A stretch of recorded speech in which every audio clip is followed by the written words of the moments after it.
हर आवाज एक कथा बन सकती है अगर कोई उसे सुनने को तैयार हो। ये है वे कथाएं जो इतिहास नहीं लिख पाया, लॉस्ट स्टोरी हाउस की ओर से। लंका की रजत दीवारों पर उस रात चंद्रमा फीका पड़ रहा था। सोने की दीवारें और सोने की छतें उसी चमक में थककर कुछ मायूस सी हो उठी थी। ऐसा लगता था मानो स्वर्ण की चमक के भीतर भी एक खालीपन पल रहा हो। नगर की गलियों में वही गीत मंद पड़े थे जो हमेशा जश्न और वर्चस्व के लिए गूंजते थे, पर आज उन गीतों के नीचे कोई धड़कन नहीं थी, कोई उच्छृंखल हंसी नहीं, कोई नगाड़ों की लय नहीं। कुंभकर्ण का महल अभी भी था। बड़े अधिपति की कोठरी में मोहरों से संभाले गए खंभे खड़े थे और बिछे हुए कालीनों पर हल्की धूल बैठी थी। ऐसा मानो उस कमरे ने भी कुछ सोच समझकर सांस ली हो। कुंभकर्ण स्वयं शांत से पलंग के किनारे बैठे थे। उनकी आंखें गहरी थी, पर उनमें क्रोध नहीं, एक प्रकार की थकावट थी।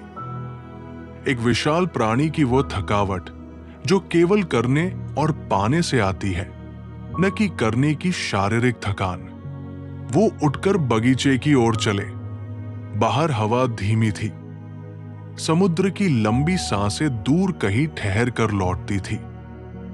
कुंभकर्ण ने अपनी बड़ी हथेली से एक सूखा पत्ता उठाकर देखा। सूखा, पर किनारे में कुछ हरा भी था, जैसे जीवन अभी भी उसके भीतर उम्मीद लेकर ठहरा हुआ हो। उन्होंने उस पत्ते को अपने हाथ में कुछ देर रखा और फिर उसे धीरे से नीचे छोड़ दिया। पत्ता हवा में नहीं उड़ा, वो वहीं धरातल पर ठहरा रहा। कुंभकर्ण ने मुस्कान की एक झलक दिखाई। वो मुस्कान तेज नहीं थी, पर उसमें अचरज भी था और स्वीकार्यता भी। उनके सेवक कमरे में आते हुए धीरे स्वर में बोले, प्रभु, तैयारी हो गई है। आज से फिर आपकी निद्रा आरंभ होगी। कुंभकर्ण ने सिर हिलाया। उनके होठों पर शब्द नहीं उभरे, पर आंखों में किसी प्रकार की सहमति थी। वे जानते थे कि ये निद्रा कोई सामान्य निद्रा नहीं थी। ये वो दीर्घ शयन था जिससे उन्हें निर्वाचन मिलना था। आनंद नहीं, पर एक स्पष्टता जरूर। कुंभकर्ण ने महल के कोने में रखे उस व्यंजन मंडप को देखा जहां पहले वे असीमित भोजन करते थे। नवरात्र के व्यास की तरह बिखरी थालियां आज आधी खाली पड़ी थी, और उस अजीब सौंदर्य के साथ वही सब कुछ अब थकान की गवाही दे रहा था। उन्होंने सोचा, कभी हमें ये अन्न पर गर्व था, पर अब वही अन्न केवल एक याद और अधिक कुछ नहीं। उनकी अंतर्मन की गूंज ने कहा, भूख शरीर की थी, पर जो मेरे भीतर अब दूर तक फैला है वो भूख नहीं, एक रिक्ति है। वे अपने महल के करीनों में घुसे और उस विशेष कमरे में गए जो निद्रा के लिए सजाया गया था। वहां सुगंध थी, तांबड़ के बर्तन में अग्नि की हल्की राख, वृक्षों की पत्तियों की कोमल सुवास और मंदसा गूंजता एक मंत्र जो परम शांत ध्वनि के रूप में दीवारों पर उतर रहा था। उनकी चौड़ी हथेलियां चादर पर टिकी। बाहर बारिश की कोई आवाज नहीं, केवल समुद्र की टुकुर टुकुरती यादें। कुंभकर्ण ने पास खड़े अपने सेवक की ओर देखा। एक निस्तब्धता उनके चेहरे पर थी, श्रद्धा नहीं, बल्कि एक प्रकार की चिंता भी। सेवक ने विनम्रता से कहा, प्रभु, यदि ये निद्रा शाप है तो हम उसमें बाधा डालें, यदि ये दान है तो हम उसे सही ढंग से संभालेंगे। कुंभकर्ण ने धीमी हंसी के साथ उत्तर दिया, ना शाप, ना दान, परिणाम है। बातें जो हम नहीं समझते वो भीतर सुनाई देती है। कई बार पुरुष के लिए सबसे बड़ा उपकार यही होता है कि उसे वह रोका जाए जो उसे नष्ट कर रहा हो। उन्होंने पर्दे खींच दिए और आकाश की ओर आखिरी बार देखा।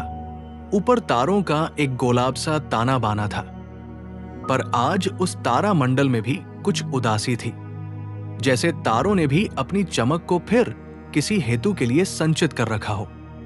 कुंभकर्ण ने अपना मुंह हल्का सा मोड़ा और बोला, पता नहीं स्वप्न मुझे क्या दिखाएगा, पर मैं देखने को तैयार हूं। वो पलायन नहीं था, पर एक स्वीकृति थी। स्वीकृति कि कभी कभी बाजपन ही अंदर की उपज को सुरक्षित रखता है। सेवक ने उनकी आंखों में झांकते हुए मुंह से अंतिम मंत्र कहा और कुंभकर्ण ने निश्चलता से आंखें बंद कर ली।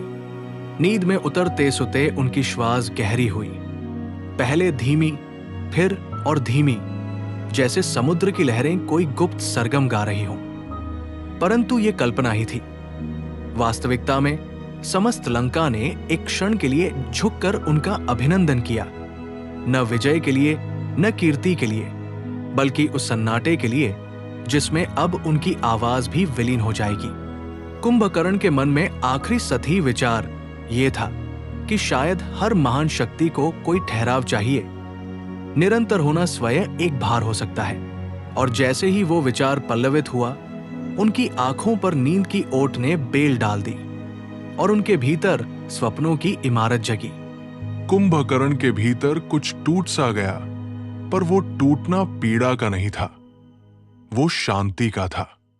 जैसे किसी प्राचीन शंख में ध्वनि अपने आप रुक जाए और केवल कंपन बाकी रह जाए।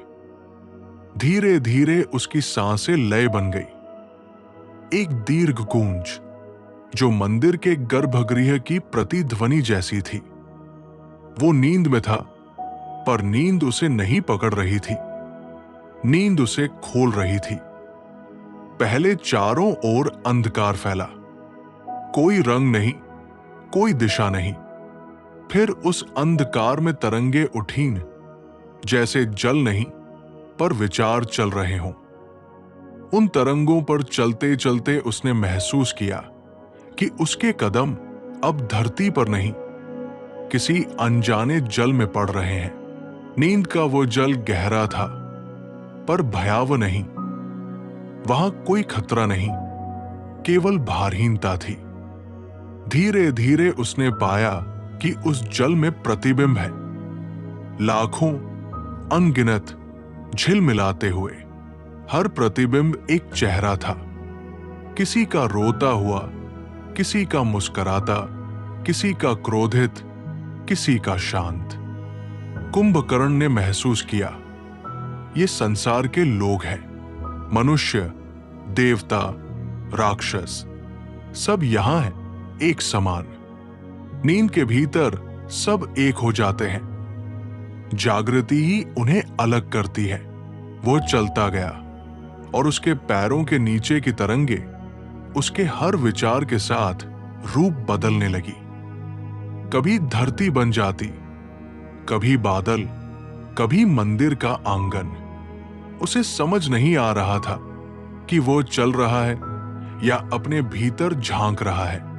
फिर उसके सामने एक द्वार आया, स्वर्ण नहीं पर प्रकाश से बना हुआ। वो द्वार खुला नहीं था, वो सांस ले रहा था।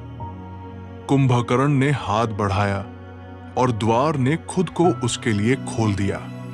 अंदर प्रवेश करते ही उसने पाया कि अब वो अपने शरीर से बड़ा हो चुका है, इतना बड़ा कि पूरा पर्वत उसकी हथेली में समा जाए, और इतना छोटा कि एक तिनके की धूल भी उसके भीतर ब्रह्मांड दिखा दे। अब वो एक नगर देख रहा था, अजीब नगर। लोग वहां भाग रहे थे, पर किसी मंजिल के बिना। हर कोई किसी अदृश्य वस्तु को पकड़ने की कोशिश कर रहा था। धन, शक्ति, प्रेम, अमरता, पर पकड़ने के बाद भी खाली। कुंभकर्ण ने देखा कुछ देवता भी उसी भीड़ में थे। उनके मुकुट थे, पर चेहरों पर वही बेचैनी। वो बोला, ये कौन सा लोक है जहां देवता भी मनुष्य जैसे हैं? स्वप्न ने उत्तर नहीं दिया, केवल हवा हिली, और उस हवा में कोई स्वर था। ये वो लोक है जहां नींद कम और जागृति अधिक है, इसलिए सब थके हुए हैं। वो समझ गया, वो स्वप्न में नहीं, जगत की चेतना में प्रवेश कर चुका है उसके सामने झील सी चमकी, उसमें उसने स्वयं को देखा। वो वही विशालकाय रूप था, पर आंखों में करुणा थी। उसने अपने ही प्रतिबिंब से पूछा, क्या मैं भी उसी भीड़ का हिस्सा हूं?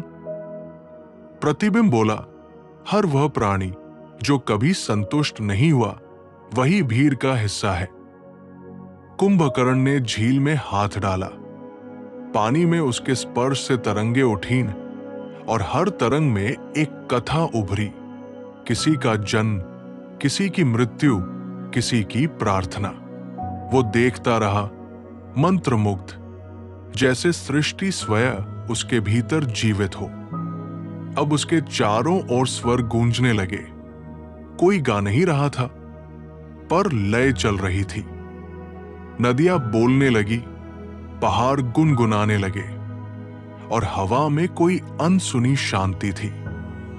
एक नदी ने कहा, मैं हर दिन बहती हूं, पर किसी ने कभी नहीं पूछा कि मैं कहां जा रही हूं। सब बस मुझे पीते हैं। कुंभकर्ण ने उत्तर दिया, शायद इसलिए कि वे प्यासे हैं। नदी मुस्कुराई, नहीं, इसलिए कि उन्हें प्यास की आदत है। फिर एक पर्वत ने कहा, मैं युगों से स्थिर हूं, पर कोई नहीं जानता कि स्थिरता भी साधना होती है। कुंभकर्ण ने मौन होकर सिर झुका दिया। धीरे धीरे ये संसार शब्दों का नहीं, प्रतीकों का बन गया। हर दृश्य किसी उपदेश जैसा था। कोई उसे सिखा नहीं रहा था, पर हर चीज बोल रही थी। उसने सोचा, यदि ये नींद है तो जागना क्यों जरूरी है? पर तभी हवा में एक कंपन हुआ और उसे किसी का चेहरा दिखा। वो रावण का था, तेजस्वी, चंचल, उद्दंड। रावण ने कहा, भाई तुम सोते रहो, मैं जग रहा हूं, और जब मैं जगता हूं देवता कांपते हैं। कुंभकर्ण ने देखा, वो आवाज हवा में फट गई, जैसे किसी ने घमंड को भस्म कर दिया हो।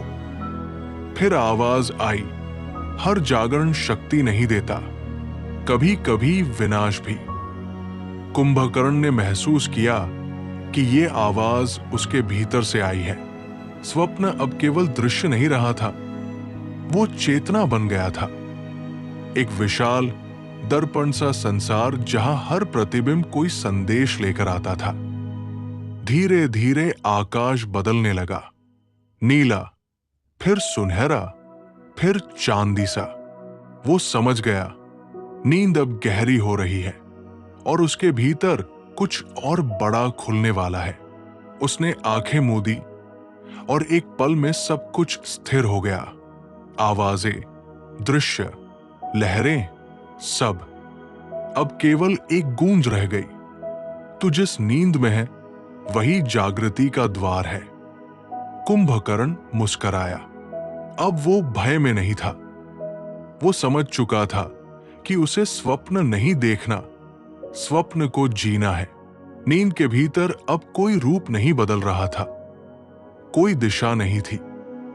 कुंभकर्ण खुद को एक विशाल, असीम आकाश में खड़ा महसूस कर रहा था और उस आकाश के नीचे एक नगर फैल रहा था जो किसी न किसी तरह हर युग का प्रतिबिंब लगता था।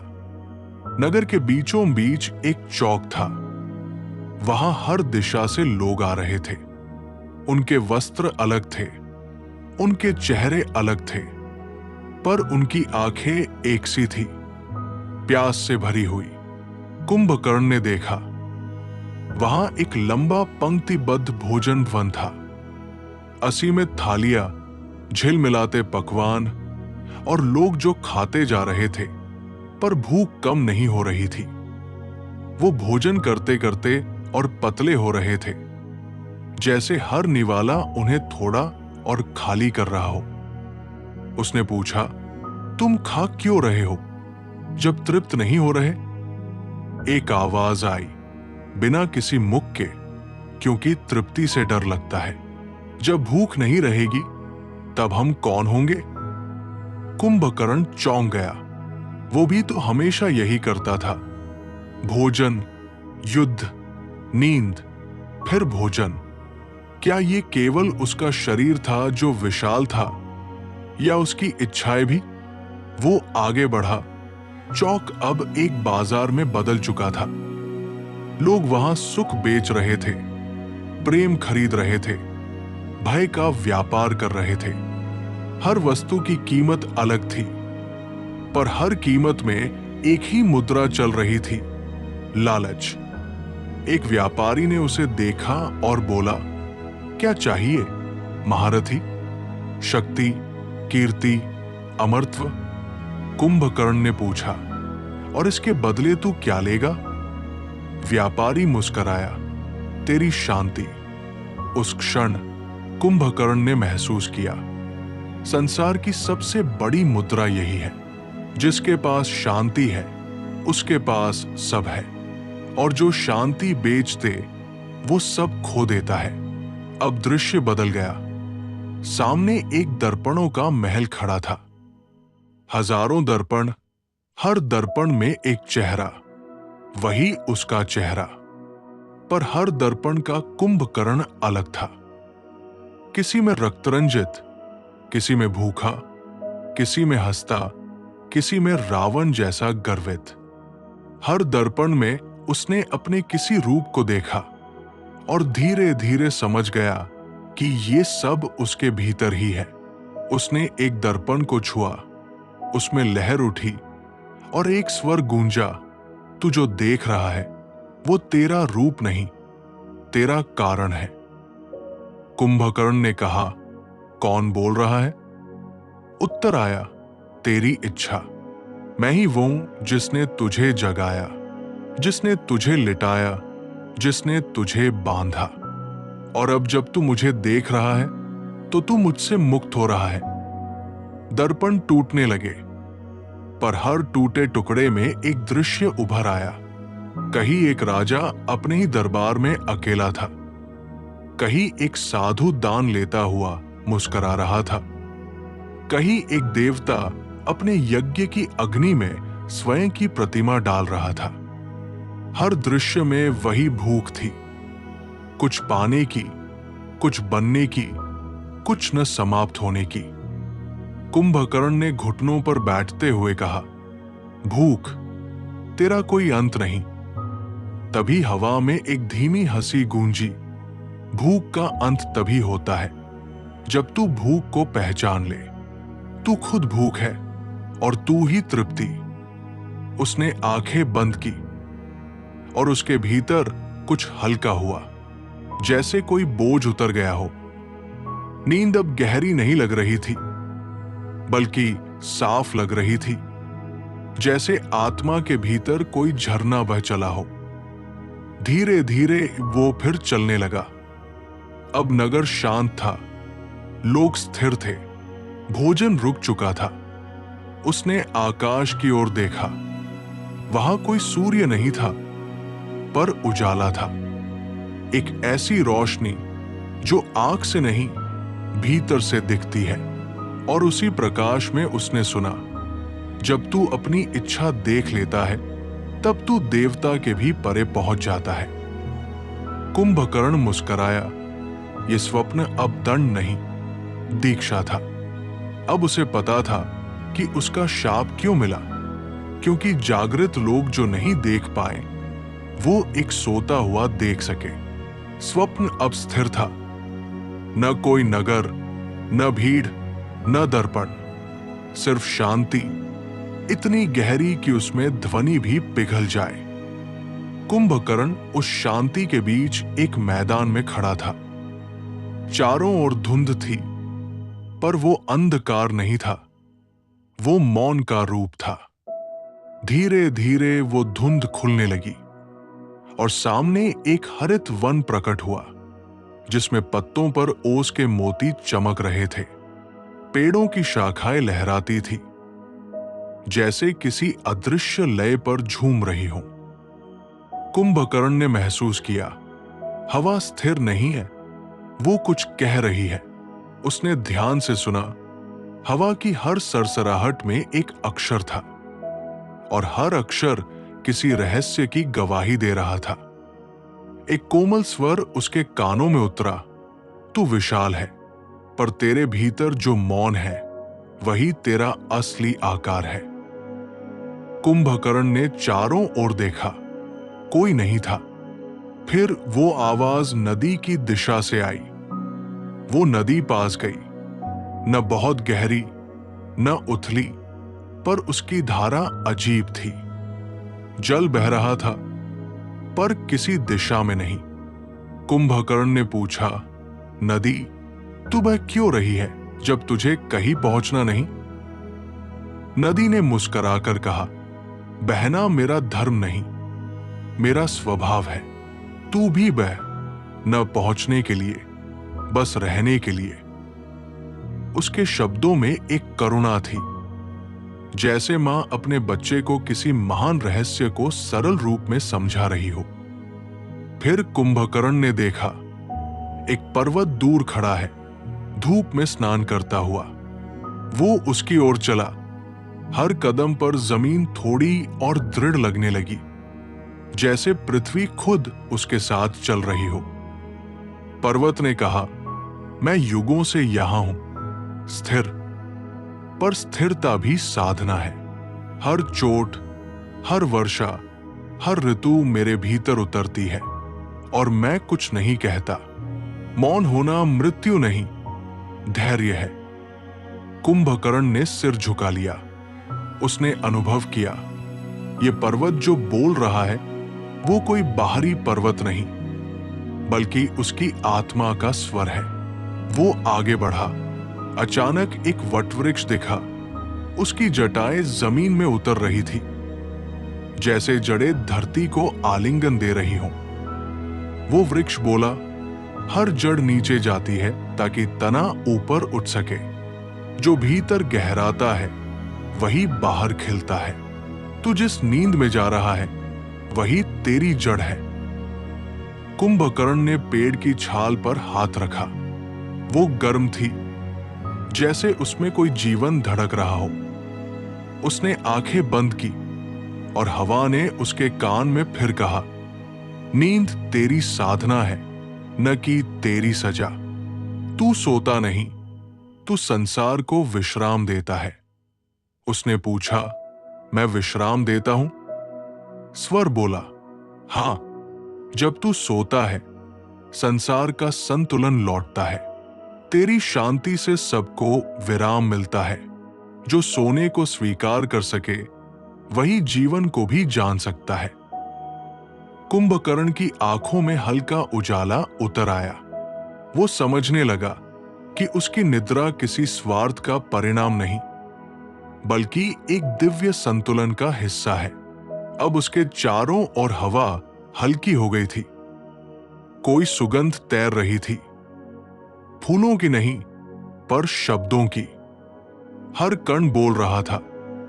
वो देख रहा था कि मिट्टी कैसे सांस लेती है, जल कैसे झुककर आकाश को छूता है, और सूर्य की किरण कैसे बिना गर्व के सबको आलोकित करती है। एक क्षण के लिए उसे लगा कि ये पूरा स्वप्न कोई संसार नहीं, बल्कि परम सत्य का विद्यालय है। हर चीज यहां गुरु है, हर मौन एक पाठ है। उसने पूछा, और मैं क्या हूं? उत्तर आया, तू शिष्य है और तेरे गुरु तेरे भीतर है। तू नींद में है, पर देख वही रहा है जो ऋषि भी नहीं देख पाए। धीरे धीरे उसके भीतर एक शांत हंसी उमड़ी। उस हंसी में कोई विजय नहीं थी, बस एक गहरा संतुष्ट मौन। कुंभकर्ण अब उसी मौन का हिस्सा हो गया था। वो चल नहीं रहा था, वो प्रवाहित हो रहा था। नदियां उसके भीतर बह रही थी, पर्वत उसके भीतर अडिग खड़े थे, और वृक्ष की जड़ें उसकी आत्मा में उतर चुकी थी। नींद अब न स्वप्न थी न अंधकार, वो प्रकाश थी। एक ऐसी जागृति जो केवल सोने से ही मिल सकती है, और उसी प्रकाश में किसी दूर की दिशा से कोई स्वर गूंजा। जो मौन को समझ ले वही ईश्वर से मिलन कर सकता है। कुंभकर्ण मुस्कराया।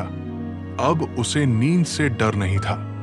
वो जानता था ये नींद अब उसके लिए ज्ञान का द्वार बन चुकी है।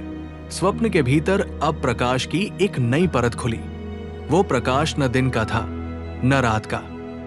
वो एक ऐसा तेज था जो देखने के लिए नहीं, समझने के लिए था। कुंभकर्ण उस तेज के बीच खड़ा था और उसके सामने एक विशाल नगर उठ रहा था, स्वर्णिम, चकाचौंध, गगन को छूता हुआ। उसने पहचाना ये लंका है, पर वही नहीं जो उसने छोड़ी थी। ये लंका किसी दर्पण में देखी हुई लंका जैसी लग रही थी, असली भी, झूठी भी। राजमहल की सीढ़ियों पर कोई खड़ा था, मुकुट पहने, गर्व से भरा, आंखों में वो ज्वाला जो केवल महत्वाकांक्षा जगा सकती है। वो रावण था। कुंभकर्ण ने देखा, रावण अपने चारों ओर देवताओं की मूर्तियां बना रहा था और उन्हें अपने नाम से पुकार रहा था। हर मूर्ति उसके चरणों में झुकी थी, पर हर मूर्ति की आंखों में मौन विद्रोह था। देवता झुक रहे थे, पर उनकी दृष्टि चेतावनी थी। रावण ने गर्जना की, मैं स्वर्ग नहीं मांगता, मैं स्वर्ग बना सकता हूं।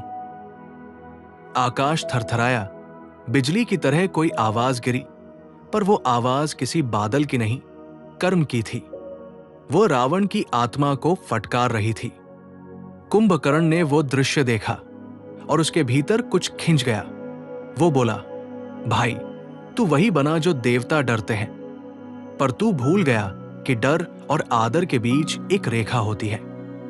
रावण उसकी ओर मुड़ा। उसकी आंखों में कोई पहचान नहीं थी।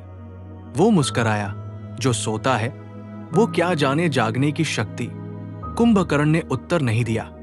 उसने बस देखा, रावण के पीछे की दीवारें फटी और वहां से निकले काले पंखों वाले दूत, न भयावह पर निराकार, जैसे कर्म के दूत हों। हर पंख से राख झर रही थी।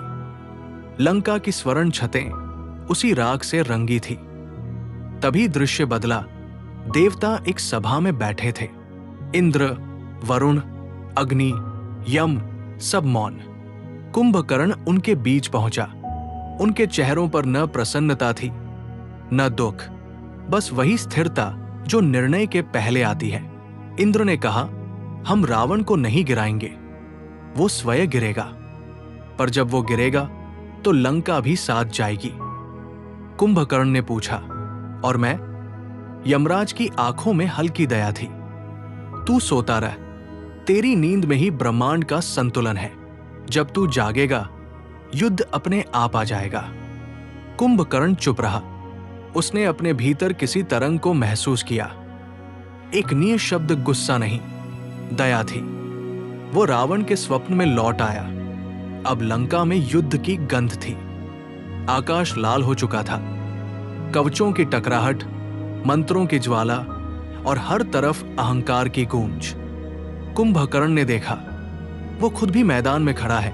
वो लड़ रहा है, मार रहा है, गिरा रहा है, पर यह सब किसी और के आदेश पर। उसने चीखा, मैं ये क्यों कर रहा हूं? स्वप्न बोला, क्योंकि जो जागता है बिना समझे, वो हमेशा किसी और के स्वप्न में लड़ता है।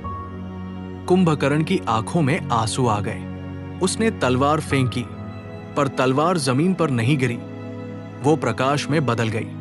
अब चारों ओर केवल ध्वनि थी, न युद्ध न मृत्यु, केवल एक सत्य का स्वर। जो देखता है वही बदलता है। उसने देखा, रावण का स्वर्ण मुकुट गिरा, वो समुद्र में डूबा और लहरें उसे ले गई। देवताओं ने कुछ नहीं किया, बस हवा में एक कंपन हुआ, संतुलन लौट आया। कुंभकर्ण ने महसूस किया कि उसका शरीर हल्का हो रहा है। उसके स्वप्न की दीवारें पिघल रही थी। वो किसी अदृश्य ऊंचाई पर उठ रहा था और वहां ऊपर केवल प्रकाश था, जिसमें न देवता थे न राक्षस, केवल मौन। उस मौन में कोई बोला, तू वो दैत्य नहीं जो सोया था, तू वो ऋषि है जो देखता रहा।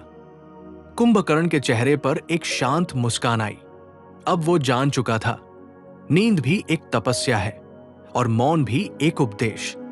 वो प्रकाश के भीतर समा गया। अब न प्रकाश था न अंधकार, केवल एक असीम उजाला जो न आंखों से देखा जा सकता था न छुआ जा सकता था। कुंभकर्ण उस उजाले में तैर रहा था, जैसे जल के भीतर एक श्वास, स्थिर पर जीवित। उसके चारों ओर संसार के सभी दृश्य धुंधले हो चुके थे। लंका, पर्वत, युद्ध, नदी, दर्पण सब धीरे धीरे मिटते जा रहे थे, जैसे समय खुद अपने पन्ने पलट रहा हो। अब केवल मौन था, पर उस मौन में संगीत था। हर कण एक स्वर था, हर लहर एक प्रार्थना। कुंभकर्ण ने महसूस किया कि उसकी देह अब मिट रही है, पर भीतर जो कुछ शेष है वो विशाल और असीम है। वो धीरे धीरे ऊपर उठा, कोई दिशा नहीं, कोई प्रयास नहीं, बस जैसे सृष्टि उसे उठा रही हो अपने हृदय की ओर। वहां कोई देवता नहीं, कोई आकृति नहीं, केवल एक प्रकाश रेखा जो अनंत तक फैली थी। वो समझ गया, यही ब्रह्मा का आंगन है। एक स्वर आया, कुंभकर्ण, तू सोया नहीं था, तू देख रहा था वह जो देवता भी नहीं देख सकते। कुंभकर्ण बोला, मैंने क्या देखा? स्वर ने कहा, तूने देखा कि सृष्टि चलती नहीं, वो बस सांस लेती है। हर जीव उस सांस का एक कण है। जब तू सोया तो ब्रह्मांड ने विश्राम लिया, जब तू जागेगा वो फिर आरंभ होगा। कुंभकर्ण ने धीरे से कहा, तो मेरी नींद ही सृष्टि का विराम है? स्वर मुस्कराया, हां, हर श्वास के बाद एक मौन होता है, वही तेरी नींद है, और उसी मौन में सब पुनर्जन्म लेते हैं। कुंभकर्ण के चारों ओर अब रंग थे, गहरा नीला, स्वर्ण, रजत, सब एक दूसरे में घुलते जा रहे थे। वो जान गया कि अब जागने का समय नहीं, विलय का समय है। उसने दूर देखा, एक छोटा सा दृश्य अब भी जीवित था। एक वृद्धा लंका के किनारे दीपक जला रही थी और कह रही थी, हे प्रभु, सबको विश्राम दो। कुंभकर्ण के होठों पर मुस्कान आई। वो समझ गया कि उसके स्वप्न का अर्थ यही था। विश्राम ही जीवन का पुनर्जन्म है। धीरे धीरे सब दृश्य मिट गए। अब केवल एक तरंग बची, धीमी, कोमल, शाश्वत। और उस तरंग में एक अंतिम वाक्य गूंजा। जो नींद को समझ गया, उसने मृत्यु को भी जीत लिया। कुंभकर्ण की आंखें बंद थी, पर चेहरे पर एक संतोष था, जैसे उसने वो देख लिया हो जिसे देखने के लिए कभी जागना नहीं पड़ता। बाहर कहीं समय की धड़कन फिर शुरू हुई। समुद्र की लहरों ने गुनगुनाना आरंभ किया। लंका फिर चल पड़ी, पर आज उसकी हवा थोड़ी हल्की थी, उसका आकाश थोड़ा उजला, क्योंकि एक दैत्य जो सबकी नजरों में सो गया था, वास्तव में जाग गया था। कहानी खत्म हुई पर सफर नहीं। अगर ये कहानी अच्छी लगी तो लाइक कीजिए, कमेंट कीजिए और लॉस्ट स्टोरी हाउस को सब्सक्राइब करना मत भूलिए। अगली बार फिर मिलेंगे किसी और भूली हुई दास्तान के साथ। तब तक के लिए अपना ख्याल रखिए। नमस्कार।